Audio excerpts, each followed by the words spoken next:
Here we go into the mid card. All right. Here we're gonna do a little bit longer of a discussion. We're not gonna try and rush along as much. We're gonna give ourselves up to 5 minutes, maybe less if don't have really anything to say. But these are more of the this is the guts of it. This is what's really going on in the day to day. These are the bigger questions that people have been debating about for the last few months. Here's where we really get into it and draw our lines in the sand. So I'm just warning you guys, don't get mutinized. Okay, just kidding. All right. So we got this is the first one. How does the new Bloodline forge a new legacy? So we got Bloodline Part 2. Solo's taking over without telling Roman, as it seems. It looks like he's moving on Roman. Brings in Tama Tonga Law, and Jacob Fatu. What are your initial thoughts on that new grouping, Iceberg? Yeah, I mean, I like it. I like it. The Samoan Werewolf is amazing in the ring. It's nice to see Solo get on the mic and get his shine going. I think they're a force to be reckoned with, right? I mean, all those guys are tough guys. They're great in the ring. They're great as heels. And it's going to be interesting to see. Obviously, he's going after Roman because he said Roman's going to have to acknowledge him as the tribal chief. So it's going to be interesting to see how that, how that ends up, going down, because Roman's going to come back and he's going to want his wise man with him, right? And what's going to happen here? The Usos going to come back. I don't know. It's going to be interesting. Yeah, I'm not, like I said earlier in the Run the Ropes segment, I do think that the Jacob and Tama and Tonga, they still got a lot of room to grow, and they got a lot of proving themselves to do. So this is very early on, so it is going to be interesting to see where they go and who they match them up with, how they do it. A lot of people say Solo shouldn't even be in that spot because he didn't earn it, because he was constantly taking L's. So are they gonna? I mean, it's interesting to see that they're doing. That's what makes it good. Yeah, that's what makes it good, right? Because he thinks he's good and he's not, type shit. So you want to hate him and root for Roman now. So now Roman's going from heel to babyface. So that's a good matchup in my opinion. He's too arrogant, He's like that. He's got that William Regal arrogance, right? Yeah. So I like that, but I also like that they're doing the opposite with Jacob. Now they're making him too dominant and not putting him in L's. Which it's like, okay, so does that mean that he's gonna outshine Solo and take over? I could see them doing a whole Solo thing. I could see the other two guys being tag teams, like how they were. I could really see this group being broken apart, in my opinion. I mean, I wouldn't be surprised. It almost seems like these pieces are too aggressive. They're too alpha. They're just like, they're coming in too hungry and they're just going to eat each other alive. Yeah. Jeff, I mean, what's killing me about you, Jeff, right now is that I can't see you. I'm not gonna lie. That's what's throwing me off. I'm becoming John Cena over here. Yeah, for real. I'm not talking to John Cena, right?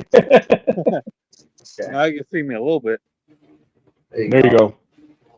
But yeah, I think the new Bloodline is really good. But I don't understand why Solo is in the Roman role. That just doesn't make any sense. He went like 2 years or whatever without even like really speaking, and now he's like the leader. Like, he didn't do anything to like earn that role. He was losing, and then he just all of a sudden like the new tribal chief. Yeah, like, so I do think it's gonna be more interesting once Roman comes back, and then it's gonna only. Yeah, like, how do you get these guys to respect you? I just don't get that. No, I love it because he like bogarted it. Like, it was like he didn't deserve it, but he was the one that. I feel like because of that, I feel like that's the underlying thing, though. How do these guys really respect you? He'll go back to being a mid-carder once this is over. I think this is just his little period of time to shine. I will say, when Roman comes back, he's gonna be the biggest baby face in WWE for sure, especially in that role against. I don't know if I want that though, to be honest. I don't know if I want it, but I do know that these guys, to me, it seems like these guys are circling the water, and they're not there to respect and acknowledge. So what's that? What is that? I think that they're. Holy shit! Took me out. Yeah. So you don't want him to be. You don't think he'd be good at it, or it wouldn't be good for him to be a babyface. I like Solo in the role. I don't mind that losing thing. I like it like you, Iceberg. I just think these guys. No, I'm saying Roman though. That Roman comes back. You don't. But I think he is though. I think when he comes, the pop for him is going to be crazy. I mean, I agree, and I don't think I wouldn't bet against it. But I'm not a fan of it.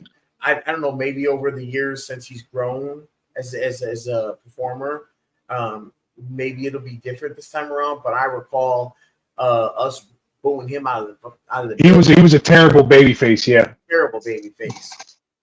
Terrible.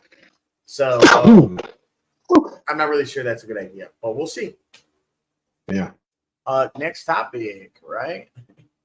Because apparently this fucking thing didn't loop like I told it to. That was the problem is. That's why that ad came up, you see. Anyway, here we go now. Okay. Next topic. Mid-card. Is Ricky Starks WWE bound?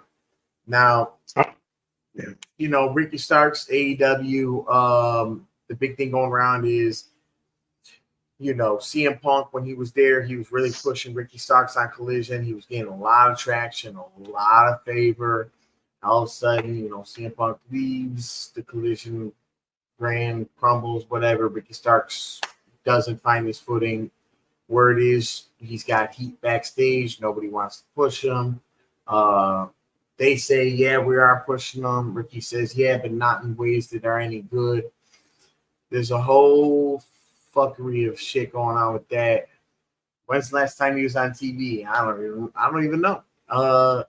So does that mean he is gonna be WWE bound? JT, you started off.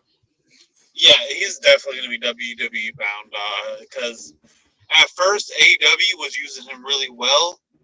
I think he's really good on the mic, and he's not too bad in the ring either. I think it's just a matter of when he's gonna show up. I think he's gonna show up in NXT. I don't think he's gonna go straight to the main roster or anything like that. Yeah. I agree. He'll definitely go NXT. He's good. He's really good. But he's not out of the gate superstar. And he doesn't have a household name, so he'll definitely go to NXT for sure. But I also think he's going WWE for sure because CM Punk's going to make it happen. Why would you be around that company that clearly has an issue with you because of who you're associated with? I mean, you wouldn't. You just wouldn't. If he's not happy with this creative under the management that's in charge, of course he's going to be. Plain and simple. Yeah. Iceberg? Yeah. WWE's going to make anybody a star. At least give him a shot. At least give him a shot to be. Again, not super familiar with Ricky Starks. I do remember his little thing with CM Punk in AEW. And I didn't even think about the NXT part of it. Yeah, they'll probably go through the NXT part. That sounds about right. And then, maybe He'll get a fast track to WWE because of the CM Punk thing, and depending on how he does over there. But AEW, man, that's just a dumpster fire. It reminds me of WCW, where they had a pretty hot run in the beginning, and then now they're losing money. And it's really up to what's his name, Tony Khan, right? It's really up to him on how long AEW has a chance. Because as long as he wants to keep forking out that money, AEW is going to be around. Yeah. But God damn, has he become delusional, huh? Yeah, I think only way it's going to succeed is if Tony Khan let someone else take control of any kind of creative, and he needs to stay off of Twitter too and stop getting so emotional about what people say. It's like a baby poking the fucking somebody taking a baby's lollipop or something. Just fucking go put him in the corner for a while. Yeah, if someone doesn't like his product, he's gonna act like a child and throw a fit. Like that just does not look good on his part. That's him trying to be part of his gimmick? Like, is he trying to be a character? Yeah, I think that's who he is. That's straight up who he is, huh? Yeah. I mean, he looks like a fucking bitch. I'm not gonna lie. Hey man, that's what happens when you're raised as a billionaire. Anyway. Yeah. Yeah, silver spoon much? Right. Yeah, silver spoon much. More like a gold spoon. Yeah, for real, dude. Fucking holy shit, that guy's rich. The Jaguars are trash too, just to put that out there. Can't even have a good football team. As if it doesn't get any worse. Oh, by the way, you know how they're always talking shit about your wrestling promotion? Yeah, your football team is even worse. Oh my God, bro. Trevor Lawrence is not the one. Yeah, he's not in. No, I think he's a solid player for sure, but they're still not a good team. Bro, and he's even so embarrassing to the Jaguars too, because every time he tries to use the Jaguars platform to promote AEW, he just does some stupid shit, bro. It's like, oh my God, can you get any more cringe, bro? Yeah, embarrassing. Embarrassing. Yeah. I know this was about Ricky Starks, but turn into a Jaguars. Turn into the Khan family. Even though they're from Illinois, I heard they're from Chicago. I think Champaign, Illinois, I believe. Okay. Yeah, they're from Illinois, and there was rumors for a long time Jacksonville Jaguars would come to Chicago because Chicago always wanted 2 football teams. And there was always a big rumor because Tony Khan does business close to Illinois. Let's just keep. So, you know what? So the Chicago Jaguars, I'd root for them. I mean, I'd be a Bear through and through, though. Don't get me wrong. But I think it'd be cool to have 2 teams. I mean, if baseball can, why can't football? Right. Yeah. Chicago's a big market. Yeah, it is. Well, speaking of market, speaking of WWE can make anybody a superstar, speaking of that whole,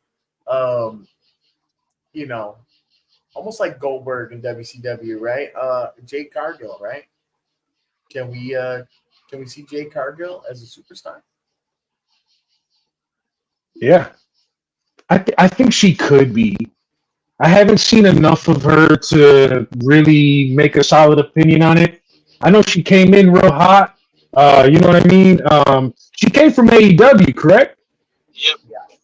Yeah. So I think that I actually thought that they were going to give her a crazy push and keep her momentum up. I'm not so sure. Now, tell me if I'm wrong about this. I'm not so sure if her momentum is still there when she came in. Like, I don't know if it's the same. I don't think so. In my opinion, I don't think it's still there, and I think a lot of people have seen it drop. From what I've been hearing, and a lot of people have been saying it's because she can't wrestle. A lot of people said that in AEW, she can't wrestle. It's like, okay, maybe that's why they made her like that. Or maybe she's a little stiff. She's a little stiff in the ring, right? Because they made her like that. People are saying she's not progressing fast enough. She's too stiff. It's a lot of pressure. It's a lot of pressure. And they're not getting enough matches. And, that match where they faced Damage Control, Kairi Sane and Asuka, people said, "Oh, look how many botches they did." To be honest, I didn't see any. I seen more botches coming from Damage Control, and those are two like veteran in-ring prowess champions. I mean, like that's a team right there, and they made more botches. So I think people just need to relax on Jade Cargill and let that momentum fizzle. Let her build it back up. Let her earn it. Let her become a superstar. Don't tell her she's a superstar. Let us see it. She has everything. She has the entrance. She has the look. She has the motions. She has the muscles. She has. I mean, all she's got to do is just go out there and do her thing, and I think she can grow into a gem. What do you think, JT? I agree. I personally I like her. I think she obviously has the look, she has the charisma, but she is very limited when it comes to her in-ring work. I think she needs to be put with the right people, and honestly, I think they should have, put her in NXT first before just pushing her on the main roster, because like that's more people that are gonna see her on the main roster versus put her in NXT where she can actually develop. But I think she could still become a top tier superstar if she's put in the right situation and she works on her in ring work a lot. Yeah, I actually agree with that. I think she should have went to NXT, and I think the fact that they didn't is what's not benefiting her because she can't make these mistakes in the private eye. Even if she's Jade Cargill, the AEW longest reigning TBS champion, first big steal from WWE, she'd still have a lot of um, judgment. She'd still have a lot of eyes. But it's just people don't care when you're in NXT if you fuck up. They don't care because it's developmental. It's the minors leagues. That stuff doesn't carry over. Once you jump into the main roster, it's a whole new slate. So you can succeed hard or fail hard, but at the end of the day, as soon as you jump to that new roster, it's day one. So I think they really should have put her in NXT. She really could have benefited from it. So that's a big mistake.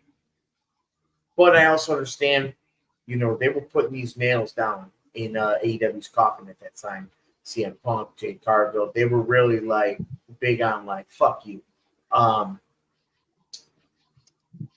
had I feel like that has a little bit to do with the old regime still, but could be wrong. But that's definitely a mistake not putting her in NXT. So hopefully they get her going anyways. If anybody's gonna help her do it, it's gonna be Bianca Belair. She's a total package. So yeah, I mean, I'm waiting for them to fucking get it on already, man. Yeah, they gotta carry it. And I mean wrestling. She's got to carry everything. I'm gonna fight with either or. Right? Yeah. Either or. Well, I mean, technically they're both wrestling. One's just like Roman, and one is. There you go. That by the bell. Yep. There you go. It was about to get really raunchy. So, our next topic is the mid card. Where do the Wyatt Sicks go from here? Take it away, JT. Wyatt Sicks. I think more building it up. What I didn't like is I don't know if you saw a segment this past week, but I missed it. Yeah, Brody Lee. So basically, like Chad Gable had the Creed brothers attack Bo Dallas. I think that kind of made him look weak. But I've been loving like the promos with Bo Dallas. Like I think they could like really build him up to make him like how good he should have been when he came to the main roster in the first place. I just don't know how they're gonna really transition to like that little like horror shit. I don't know how they're gonna transition that to like in ring. Like I'm curious to see how they're gonna do that. Yeah. I really like this whole thing because I'm a firm believer we need more gimmicks.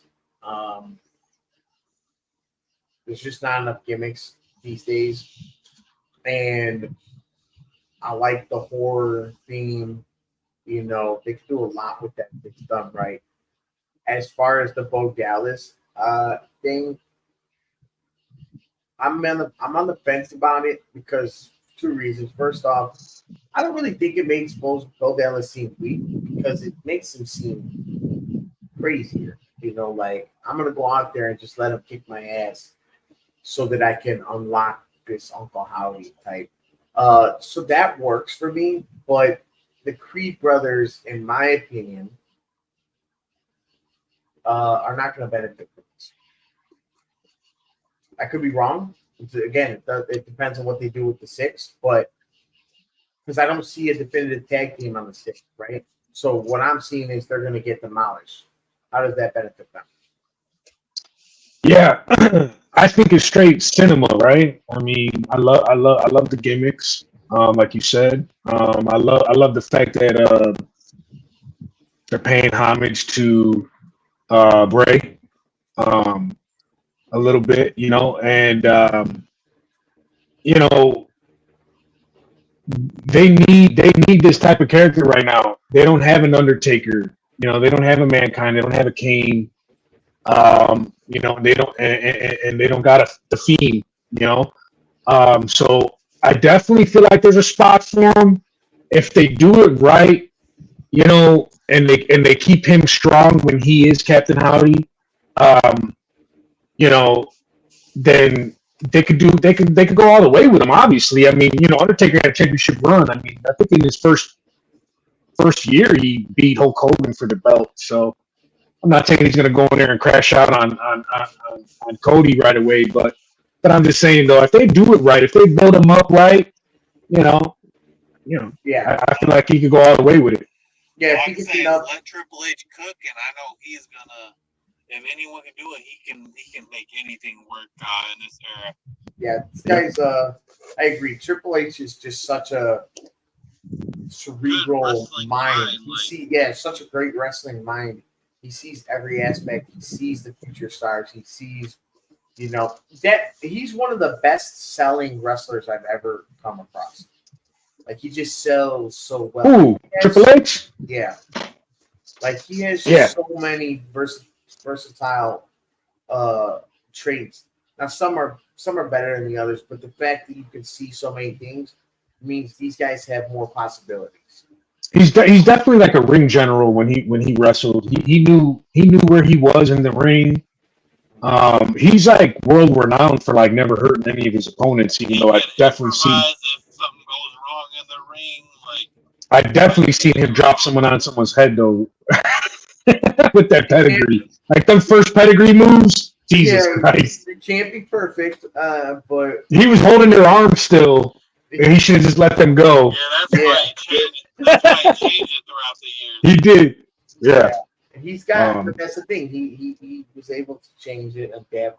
He knows a lot about, you know, where the spots need to be, when they need to be. Well, he was there. He was there for all the good stuff. So he knows what sells and what doesn't. So you know what I mean? And he can take that and he can make these guys really great. It's a long way to go. And we really got to sit back and see where they go. I can't really predict anything from here right now, in my opinion. Yeah, for sure. Yeah, for sure. I hope it does work. I hope they do some great things with Bo Dallas and who else is it? Nikki Cross, Joe Gacy, Rowan, Eric Rowan, and what's the fucking guy with the must? He used to have the mustache, the curly mustache. What are you talking about? Fucking why can't I think of? Talking about the Sheik?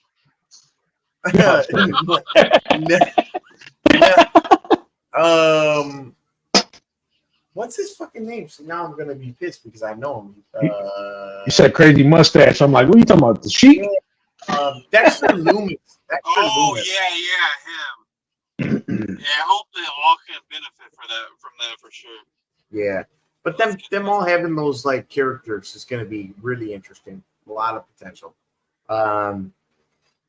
Next up, we have the mid card. Is Damian Priest that guy? Does Judgment Day betray him? Iceberg, start that one off. Yeah, for sure. So I think that Damian Priest is not that guy. I feel like the Maury show right now, and the results say not that guy, right? Yeah, because I don't know what he is. Is he supposed to, like, what is his gimmick? Is he a big time monster? Is he a little guy? Does he do, you know what I mean? Like, what's his move sets? And also, I just feel like he's good. He's solid, right? I feel like he's solid, except for like, he doesn't have that special in him. I don't see anything really special with Damian Priest. And that botch he had, I think that was more of a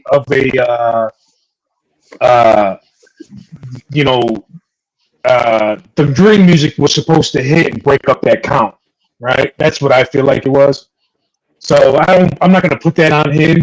And in terms of the Judgment Day betraying him, I think it's definitely set up for him to separate from Judgment Day.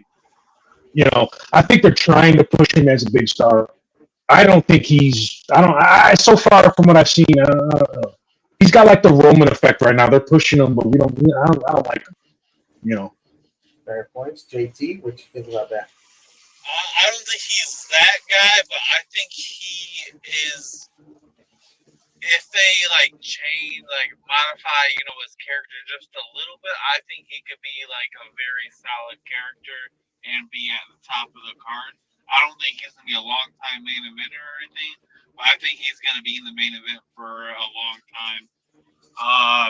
And I think I do like him like on the mic. I like him personally as a babyface better than I do a heel.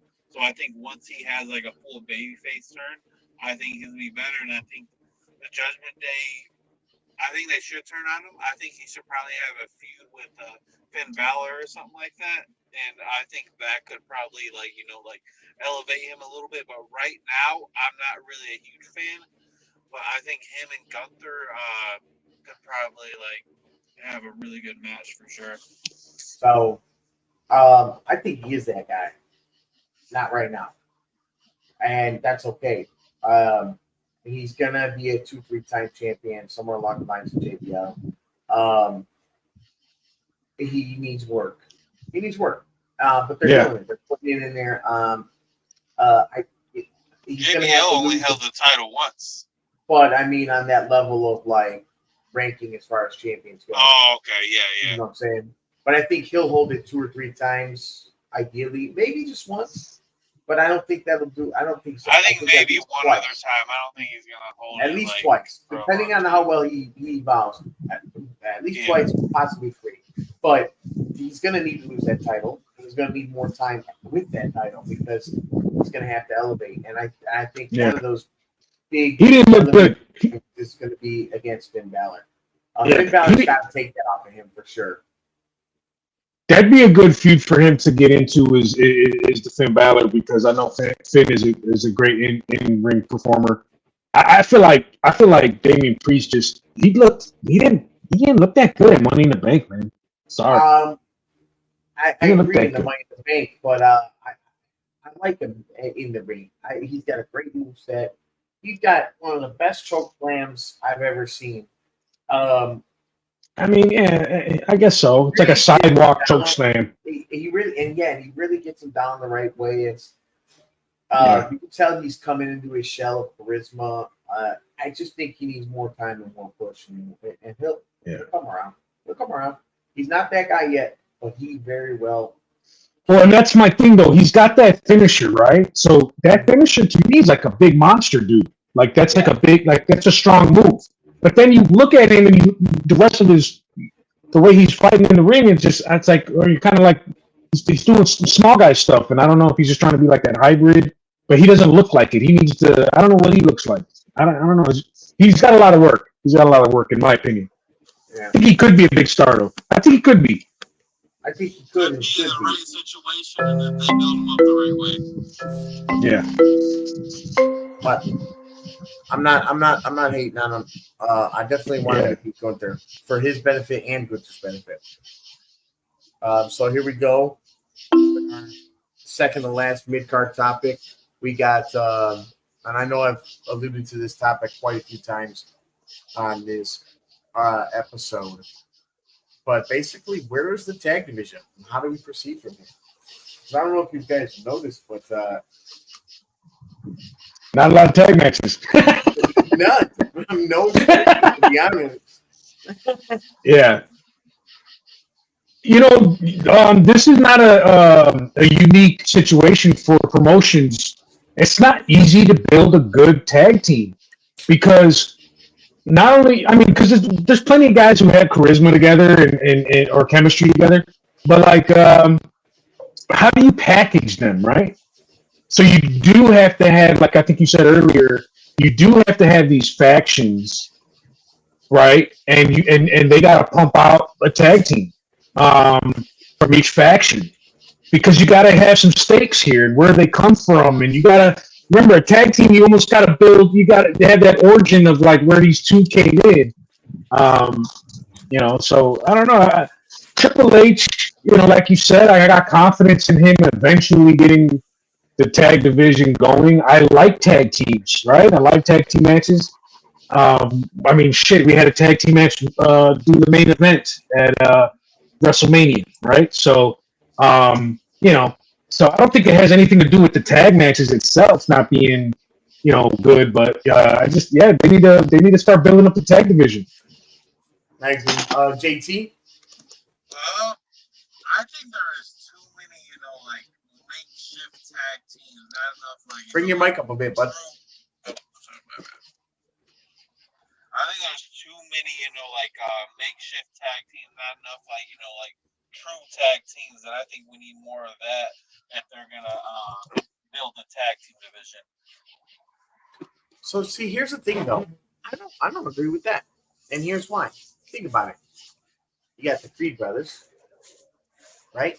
You got Authors of Pain, right? You got New Day, right? Or you had New Catch Republic. Where'd they go? Out of nowhere for no reason. Why? They were a great tag team. They had a lot of potential.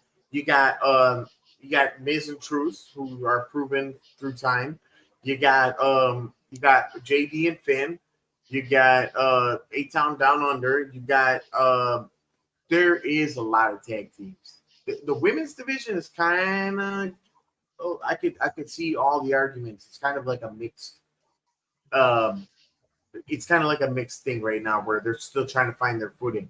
But in my opinion, the men's not. Yeah, but like Profits, those are actually like, you know, like true tag teams. Like Miz and Truth, I mean, they're good tag Street teams. Profits, Like Authors of Pain, Creed Brothers. There's in my opinion, there's a lot. Well, who has the belt? Who has the belt right now? Judgment Day.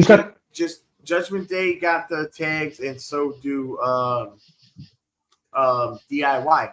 Another problems in it for me is the fact that they do have a lot of tag teams. They're just not using them. They're not having storylines. There's no storylines. Exactly. There's no storylines. There's no promos. What are we doing?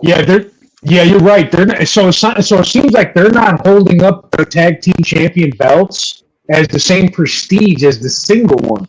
And we already know, obviously, you know, heavyweight champ. But back in the day, if you were the tag team champions, I mean, dude, you had the Freebirds, the Von Erichs, you know, Harlem Heat, you had the Outsiders, you had Jeff Hardy, you had Edge and Christian, you had, you know what I mean? The list goes on and on and on. You got to make them belts prestigious, and there's your storyline, right? I mean, it's not that hard. It doesn't have to be. It doesn't have to be a hate and a convoluted story. Make it about the belt. Often matches, great matches. That's it. And it's very simple. Honestly, in my opinion, you can tell a really good story in a tag team match. Honestly, I think it's easier to tell a good story in a tag team match than it is, like a singles match. Dude, sure. think about it. 2017, 16, 18 range, right? Everybody hated almost everything about the company. But what is the best thing they did?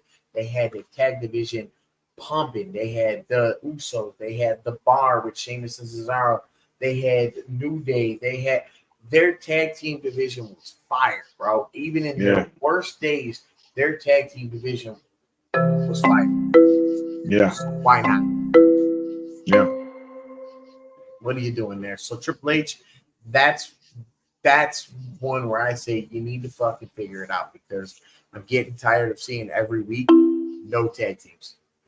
Last topic of the mid card, I never got around to watching it. I've been a little bit behind, but I know it's a big thing out there right now. I know Iceberg, you've probably seen this. Vice's Who Killed WCW came out recently. I'll let you start it off, since I know you've probably seen this. Yeah, you know what? I didn't see the very last episode yet, but I watched the 3 of them. There's 4 episodes. I just can't find that on YouTube. They got the other 3 on. But obviously I grew up watching the Monday Night Wars. I was a huge WCW fan, believe it or not. I know that's not cool to say now because they weren't the winners. In its prime, like WCW. But I was one of them guys during the 83 weeks, and probably 100 of those weeks I was watching Nitro before I watched Raw. Obviously, I was flipping back and forth, but I was 100% on WCW side. I loved the NWO, obviously. My favorite wrestlers were literally Hulk Hogan and Scott Hall. Kevin Nash was good too, but, I wouldn't say he was my favorite. But, I mean, so I was naturally, and then, of course, Ric Flair. I mean, how much talent did WCW have back then? I mean, they almost had too much talent. Kind of, sort of what WWE's going through right now. That's why you almost need another, an equal competitor, because there's so much main event talent out there. You know what I mean? But yeah, I got into the WCW, and what's cool about this documentary is you hear from executives, and this is also sort of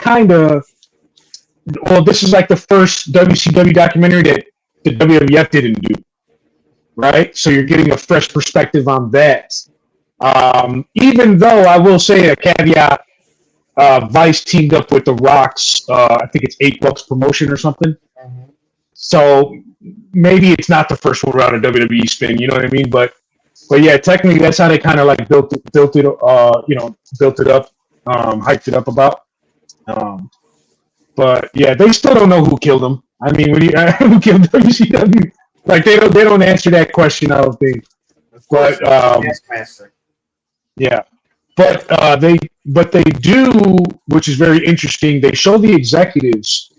Come to find out, WCW was doomed from the start. All the executives did not want wrestling to succeed on their programming, and the only one was Ted Turner. And when they went public and AOL, they merged and went public, I mean, that was pretty much a wrap for WCW, man. I mean, I heard Vince McMahon bought it for very cheap. Very cheap. I think it was $4 million. Like some wrestlers made more than that a year. Yeah, and it's a shame because they had all that talent, man. They had they were doing the luchadors before any American TV was doing it, right? Eric Bischoff,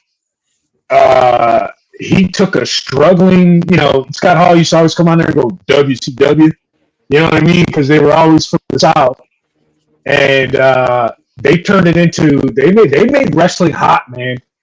I mean, Monday Night Raw and Monday Night Nitro, as a whole, both companies, they were drawing Super Bowl numbers. Monday Night Football numbers. It was cool to, and that's why when The Rock came on, this last little run he did, he's like, I'm making wrestling cool again. It was because he was shouting out that Attitude Era. I mean, that was, Everybody was a fan back then. JT, did you see that? Yeah, I think I saw the first episode, but like everything is great. Like honestly, like it might be an unpopular opinion, but actually, like when it came to like in ring stuff, I like WCW miles ahead of WWF back then. Like WWF had like like the edgy stories and stuff like that. WCW had like the high profile matches, like the in ring work, and WCW in its peak was like really good. I think, or go ahead. I think you guys both seem to be on the same page. Well, no, you know what? I'm going to tell you right now. I disagree with that. As much as I love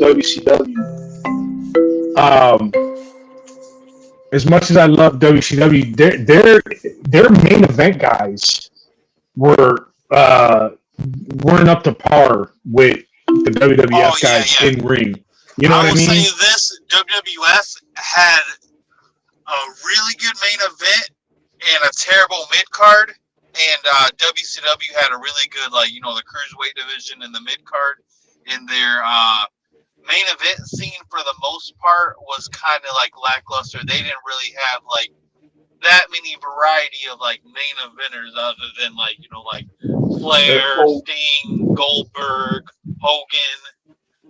Yeah. So I'll say, yeah. I didn't see the Vice documentary, but I can say to that, the WCW's lack in the main event was because they were not original stars, in my opinion. I feel like they did some great things, but at the end of the day, we had already seen these guys through their peak and prime as far as the main eventers go. The people in those mid cards and tag teams, those were the guys just coming in and proving themselves. Those were the guys we were like, oh shit, who's that? Oh, they just did what? Oh, so that, like, to your point, the mid card was their strong suit, the main event was their weak point, whereas it was vice versa in WWF, because at that time all the WWF main eventers were original stars who were just coming in and making a name for themselves. Yeah. That's your problem. Yep. Yeah. Yeah, and the work rate was different. Work rate was different. Yeah. Those older guys in WCW didn't take a lot of bumps. No.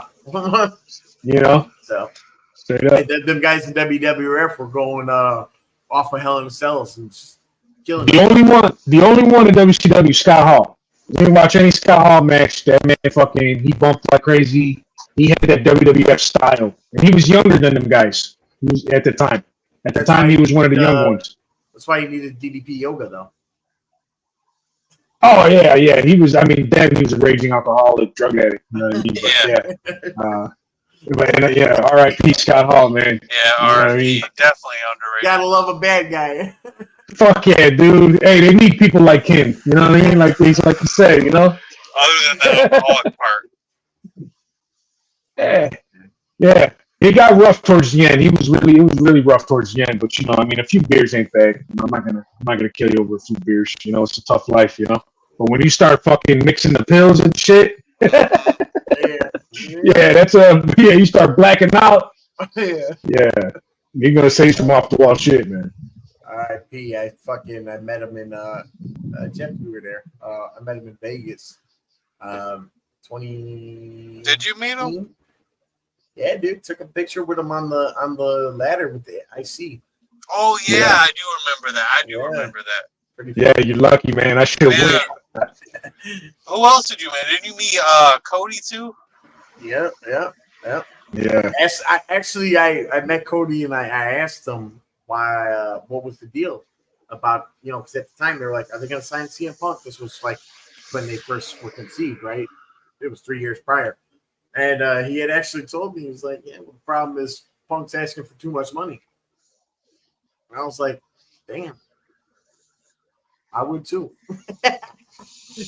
Yeah. So, but yeah, I met a lot of good people there, man. Mark Henry, X-Pac, Man, I wish I would have had more meet and greets. Billy Gunn was like, man, he's like, dude, I go to bed at 9 p.m., 7 p.m. sometimes. He's like, I get up at 4, 5, 6. I fucking immediately start running. There you go. That's an underrated guy right there, man. Billy Gunn. Billy Gunn. I think he was underrated, man. I agree.